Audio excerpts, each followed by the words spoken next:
Sveiki, Keita un Elīna. Sveiki. Mani sauc Baiba. Man ir ļoti liels prieks, ka esat atbraukuši pie mums ciemos uz Skrīveru radošajām darbnīcās, Skrīveru saldumos. Es ļoti priecājos, ka mūsu brīvdienu turpinājums ir tieši Skrīveru saldumos, jo es esmu nenormāls saldumīls, un man draugi pat ir teikuši, ka man vēnās plūst cukurs, nevis asinis. Šodien es jums došu tādu uzdevumu izveidot pazudušo Rudolfu. Vispār mums piedāvājumā ir ļoti daudz un dažādas radošās darbnīcas, jeb meistarklases, kuras ir saistītas tieši ar gotiņu konfekti. Jūs varat varbūt tās jau sapucēties un pārvērsties par Skrīveru saldumu, Skrīveru radošo darbnīcu darbiniecēm uz doto brīdi. Sarunāts. Meitenes apsēdušās pie īsta konfekšu tinēju galda. Ikdienā pie tāda sēž 4 tinējas un 1 konfekšu masas griezēja. Kā jums liekas, cik daudz kilogramus dienā ietin viena tinēja? 100. 100, jā, Es ļoti 5. 100 kilogramus dienā ietin viena tinēja. Es uzrunēju. Visas kopā viņas tātad satin 400 kilogramus dienā konfekšu un to visu sagriež viens griezēja. Un no pašiem pirmsākumiem, kā es teicu, tas notiek ar nazi ar vienu roku. Keita, Elīna, ar ko tad sāksim meistarklasi? Procesu sākam ar bumbiņu rulēšanu. Skan labāk bumbiņu. Tikko bumbiņu dabūju. Man šis pieredzējis, bet tev arī labi bumbiņu. Jā. Tagad man bišķi kā 4 stūris. Man labāk. Man likās, kas tur ir, ko savirpināt bumbiņu, ja? Tas ir riktīgi viegls darbs, bet man reāli nesanāca. Man sanāca kaut 4 stūrīši, un es skatījos uz Keitu, viņai sanāk perfekts bumbiņas, un man skauda reāli.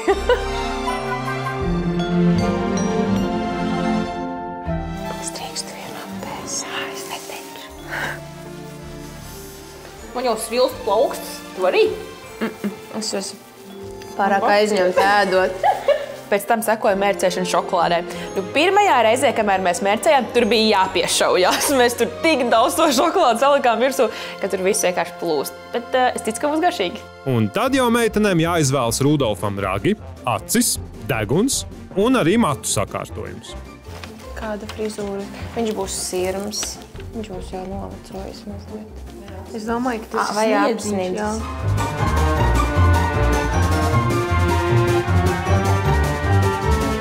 Kāpēc tev tik labi sanāk? Skaties uz manu.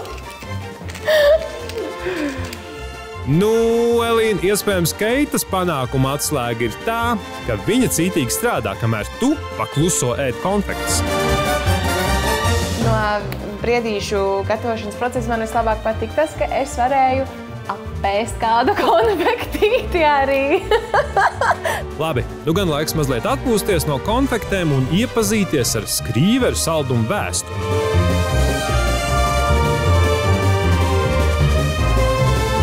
Skatoties filmu, vienā vietā man palika mute vaļā, un tas bija tajā brīdī, kad es uzzināju, ka viena konfekšu tinēja gada laikā satina 1,5 miljonu ar gotiņām. Pēc filmas noskatīšanās sekoja Viktorīna. Un kā tad gāja ar atbildēm? Cik daudz konfekšu gada laikā ietin viena tinēja? Es teicu, tas bija tas jautājums, ko es domāju, 1,5 miljonu. No kādas valsts mēs iepērkam plūmes? Čīla. Varbūt man vienkārši Elīnai visu atdot?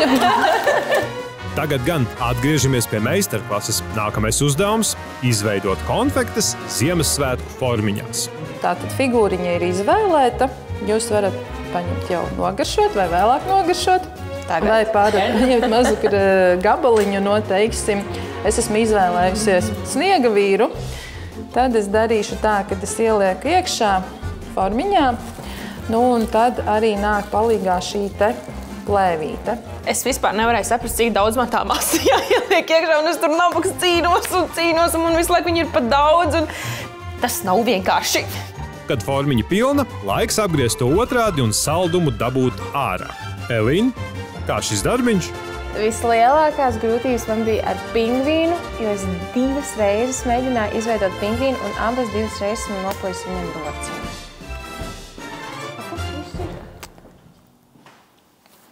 Tie arī laikam bija pingvīni. Arī, jā. Tā rociņa, ko es tā centos, palika šeit. Starp citu, ar šo darbnīcu skrīveru saldumu meistari dodas arī izbraukumos un apciemo skolas un bērndārzus. Bet meitenes, vai vēl kāds uzdevums palicis neizpildīts? Nobeigumā mums bija iespēja iejusties konfekšu tinējas lomā un izrādās, ka viena konfekšu tinēja to konfektīti satina 4 sekundēs. Tas gatavi? 1, 2, 3, 4.